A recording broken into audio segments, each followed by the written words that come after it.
Hey guys, Derek from Bomb Socks with more Bomb Bites, where we feast upon the words of Christ one bite at a time. So when I introduced you to the book of Numbers yesterday, in the Bible dictionary, it talked about how it also had to do with the events in the wilderness. There's some crazy events going on that the book of Numbers focuses on. So you move forward. We're jumping all the way into chapter 13 of the book of Numbers, where you have some of the events in the wilderness. Now, Numbers 13, 1 through 16, a little brief overview. Moses and the children of Israel had traveled from Mount Sinai in hopes of repossessing the land promised to them according to the divine covenants made with Abraham, Isaac, and Jacob. So this is the promised land. This is the land that has been promised to them, but other people have inhabited that land, so they've got to go in and check it out. So before entering that land, the Lord told Moses to send some men to explore the land of Canaan. So Moses chose 12 men, one from each tribe, everyone a ruler among them, into the land, is what it said in verse 2. Now you look at some of these individuals right here. Some of these names are fantastic. Shaphat, that's a great name. You got Caleb, that might be one that's familiar to you. Egal, Oshia, also known as Joshua, Palti, Gadiel, Gadi, Amiel, Sethur, Nabi, there's a name that needs to come back, and you got Guel. So you got all these guys that Moses sent to spy out the land.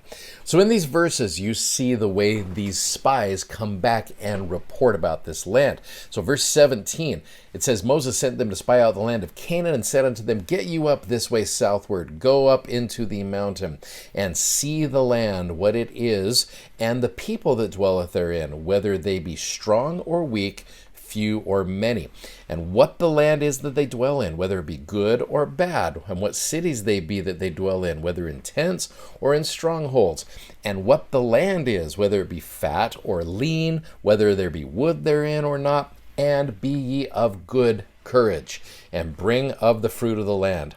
Now the time was the time of the first ripe grapes. So these guys went into there, and Moses is like, look, will you just let us know what the land is like? Is it good or bad? Do they look like they're strong people? Whatever, just go check it out. So verse number 23, it says, They came back unto the brook of Eshcol, and cut down from thence a branch with one cluster of grapes, and they bare it between two upon a staff, and they brought of the pomegranates and of the figs. I saw this picture here. I thought this was interesting. This is one cluster of grapes from this land. They're carrying it between. This is just a ginormous cluster of grapes here. Verse 25, it says, They returned from searching of the land after 40 days.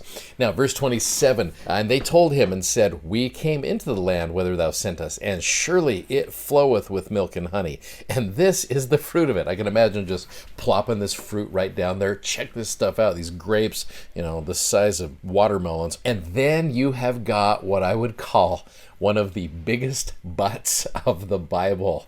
You see this word. It's always an interesting word in scriptures. Verse 28, Nevertheless, the people be strong that dwell in the land, and the cities are walled and very great. And moreover, we saw the children of Anak there, known as giants. And you got verse 29, The Amalekites dwell in the land of the south, the Hittites, the Jebusites, the Amorites dwell in the mountains, and the Canaanites dwell by the sea and by the east of Jordan. This land is filled with all kinds of strong people. And then Caleb, I love this, verse 30.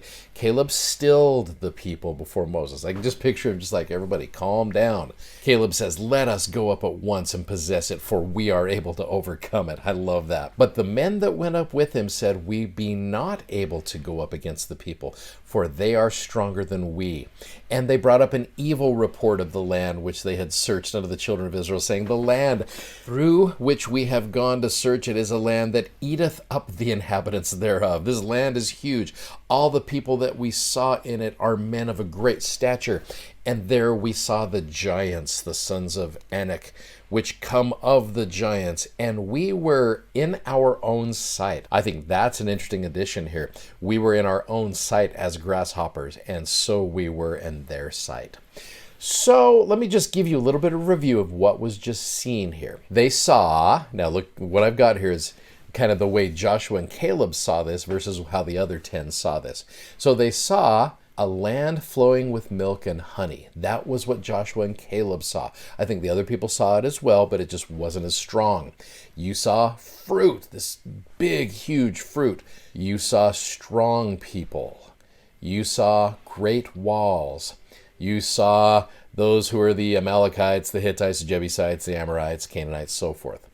And you saw giants in the land. And what happened is Joshua and Caleb saw the promised land, and these other ones saw other people's land. So you can see here, what you often choose to focus on is what you end up seeing. And that's why 10 of these individuals are like, great walls, other people's land, strong people, giants. And Joshua and Caleb are like, oh, land flowing with milk and honey, fruit. This is the Lord's promised land. They all saw the same things, but their focus is a little bit different.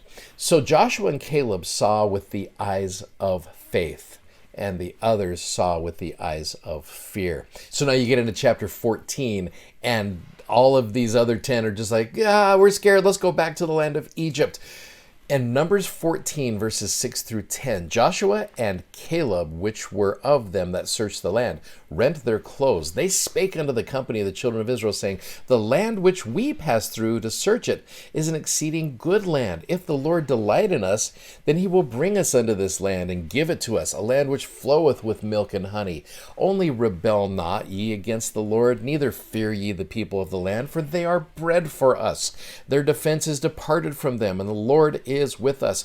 Fear them not. That's one of those things where Moses, when he sent them in there, he told them to be of good courage. And you're going to see how much that phrase plays into the life of Joshua later on. Verse 10, it says, but all the congregation bade stone them with stones. And the glory of the Lord appeared in the tabernacle of the congregation before all the children of Israel. Which, during times of uncertainty and assumptions, because that's all this is, they're just making tons of assumptions. How does a person see with the eyes of faith rather than fear and doubt? Because you're looking at our world, that same thing happens. You see all of these difficulties going on, and it just depends on what you are looking for, which this is kind of a part one to this. Part two, I want to bring up tomorrow, where you're going to see what the result is when you look at things with an eye of faith and how you look at things with the eyes of doubt, and you're going to see what happens with that. Thanks for watching, thanks for subscribing, and thanks for sharing these messages. We love that you do that, as always. And please go check out our amazingly comfortable gospel-themed socks at BOM-BITES.com. Godspeed, and we'll see you tomorrow. Bye-bye.